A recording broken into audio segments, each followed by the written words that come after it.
Did you know during the first Oktoberfest, one of the features was a tiara? Yes, in fact, the Bavarian Spindle and Ruby tiara was commissioned for the wedding of King Ludwig of Bavaria and his new wife, Queen Teresa.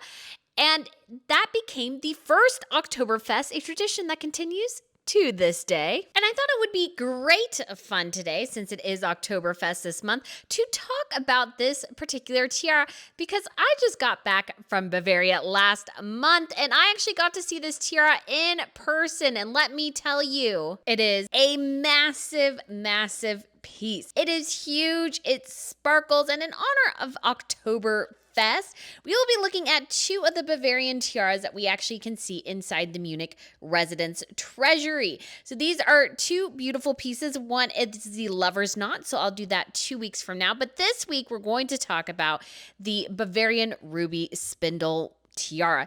This is one I was super excited to see because it was just huge. It is massive, and oh man, they have probably one of the better lighting displays that I've seen for tiaras, because it really does sparkle when you walk past it. It's hard to ignore the gorgeous sparkle here. And so what is the history of this tiara? Because it is actually quite old.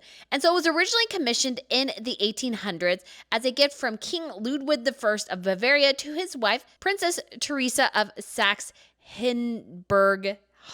And what is very ironic about the commissioning of this tiara is that for their marriage, it was actually ended up being the first Oktoberfest. And so their wedding became part of those traditions that continue. And he had this made for her by the Bavarian court jeweler Caspar Rhinelander. And the piece includes floral elements and is made with gold and set in diamonds, rubies, and spindles. And as you can imagine, this tiara is very, very heavy because it is very tall. I would say at the height, it's probably 6 inches or more. And when you think about it, although we think tiaras are very beautiful, this is a diadem as well. So it wraps entirely around the head. And all those stones do weigh a lot. There's actually a very sweet video of Queen Elizabeth II who reminds people that yes, they're diamonds and they're pretties, but they're also stones, which stones mean weight.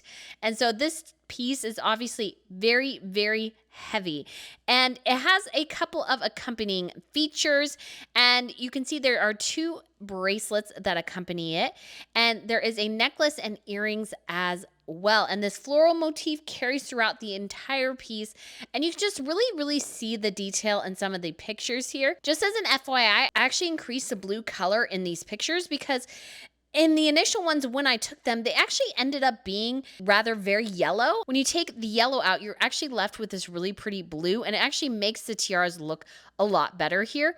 And so I'm really super excited about how these pictures turned out because I think they look incredible. They're not perfect for sure, but I love that you can actually see some of the details of how the stones are scratched if you look very closely. And I think that is a super cool feature here. And you can see the spindles, I believe, are the lighter colored stones. And then you have the rubies, which are the darker color stones. And you can definitely see the flowers here and the elements of the vines and everything. And you can actually see there is a rather large diamond in the front there.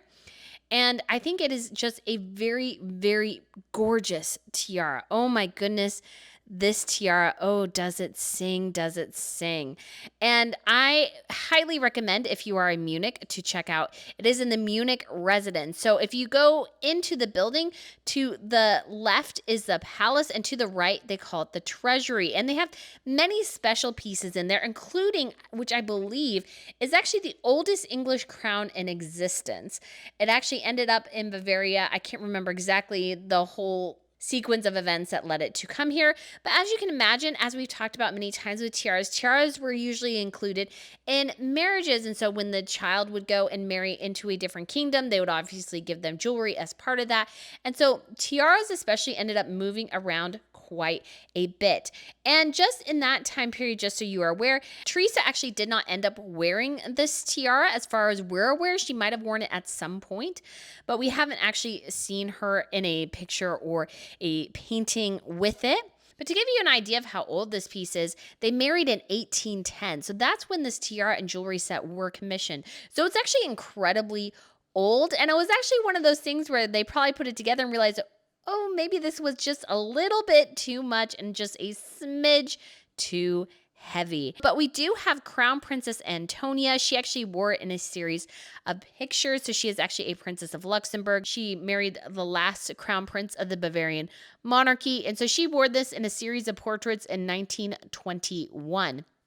And I believe this is actually the only time we have ever seen anyone wearing this particular tiara. And you can get even a sense just looking at her here in the pictures how massive this tiara is. And so again, if you are ever in the Munich residence, I highly recommend you go out and check out this tiara because it is wonderful. There are also many other amazing pieces there. One that we'll get to next week, which is the lover's knot, but there's a couple of crowns. You have some really beautiful pieces of artwork as well that were made either with precious gems or gold or porcelain, something like that.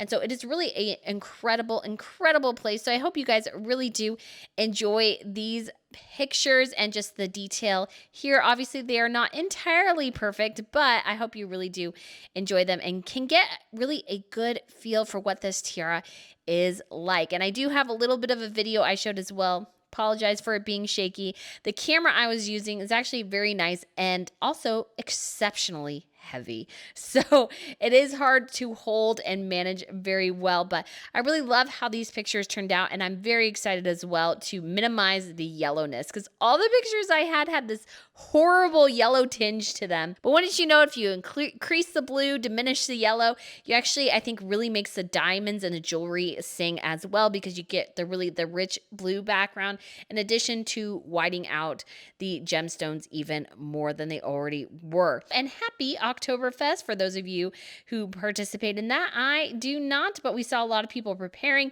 And I'll leave you as well with this picture here of the current Prince of Bavaria and his new wife who married earlier this year, and they were participating in the event. And I will tell you right now, if you ever go to Bavaria, even though you might think that the Bavarian outfits that they wear, that those are just a kitschy thing that people wear. No. There are some very expensive versions of those. It's actually very much a tradition to wear them. So hopefully one day I would love to purchase one of those. So guys, thank you again for watching, and I look forward to seeing you again soon. Bye.